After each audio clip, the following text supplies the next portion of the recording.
Hello everyone, and welcome to the Views lecture. So in the Views section of the course, what we're going to be doing is introducing you to database views concept, and then showing you how to manage views such as creating, modifying, and removing views from the database. So what is a view? Well, formally, we can think of a view as a database object that's that of a stored query. So a view can be accessible as a virtual table in PostgreSQL. So in other words, this PostgreSQL view is just a logical table that represents data of one or more underlying tables through some sort of select statement. So this is probably better explained through the use of an illustration. Imagine you have a database. So here we have this kind of like stack of disks representing our database, and we have three tables in it, T1, T2, and T3, and each of those tables has some columns in it. If you wanted to get a particular query to show certain columns and join these tables in a particular way, what you would have to do is do what it says here on the bottom, some sort of select statement of columns from, and then a bunch of join statements. What you can do is take advantage of the view statement and eventually convert this entire complex SQL query into a simple statement that just says select everything from view. So notice that what the view is doing is just showing you a view of a particular select query. What it's not actually doing is doubling up and storing that data physically. It's almost just like that particular query is being pointed to this view of it.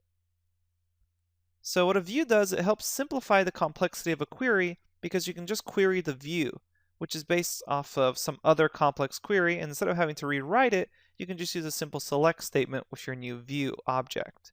So like a table, you can grant permissions to users through a view that contains specific data that users are authorized to see.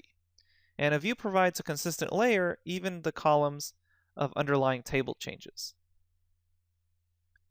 So to create a view, we use the create view statement. And the simplest syntax of the create view statement just looks like this. You just basically say create view, the name of whatever you want to call that view, then you say as, and then you just have your whole select query with a semicolon.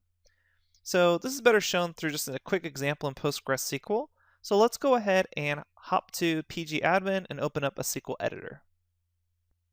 Okay, so here I am at pgadmin. What I'm going to do is go ahead and click our DVD rental database that we worked with a lot, and I'm going to go ahead and execute an arbitrary SQL query on it. What we're going to be doing is messing around with two tables. The first one is going to be the customer table. So let's just review what's in it as far as the columns. So I have these customer IDs, store IDs, first name, last name, email, and then some time information. And then the other table we're going to be looking at is the address table. So the address table has an address, some district information, and phone information if it's available, and postal code information if it's available. So some of these are null values. But what we can do is go ahead and join these two tables, that customer table and the address table. Let's say I want kind of a more complete table view of customer information. So let's say I want maybe their first name, their last name, their email, and let's go ahead and then say their address and phone. And I want that from the customer table, but notice like address and phone information, that wasn't in the customer table, it's in the address table, so I have to join this. So I'm just going to go ahead and do a simple inner join. I'm going to say join on address, well join address, and then we're going to say on, and the column that links them both is this address underscore ID column. So I'm going to say on customer dot address ID equals address dot address underscore ID semicolon. So let's go ahead and make sure that works. So I just ran that. So I have the first name, the last name, the email, the address, and the phone. So it looks like my simple join worked. Now, I wouldn't want to have to keep writing this complex SQL query or save this complex SQL query somewhere if I had to keep doing this sort of query on a day-to-day basis. If for some reason this was a really common query, it would be nice to be able to save this table that gets returned as a view. And that's exactly what we can do with the view and create view statement. So I can say create view, and let's call this customer info. And then we're going to say as, and then you have your giant select query statement. So I'm going to go ahead and run that, and you'll notice the query returns successfully with no result. That means that view's been created. So now what I can do is say select all the columns from customer underscore info, and now basically that complex SQL query has been saved as the view customer info. And that's really just the main idea of the view. So the view, keep in mind, it's just this virtual table, meaning it's not actually making a copy of all that data. It's just viewing it off of the other tables based off your SQL query, that complex query you did earlier. And that's really the main purpose of that view itself. And now what I want to show you are two quick key statements or key clauses that go along with the view or create view statement. So one of them is alter view and rename to. So the alter view allows you to just rename the view.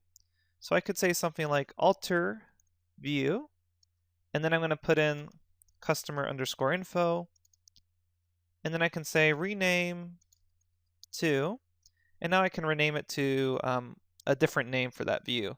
So instead of saying customer info, I can say something like customer master list or something like that. Run it, you should get no results. And now what I can do is say select asterisk, so all columns from that customer master list. And here we have our customer master list again.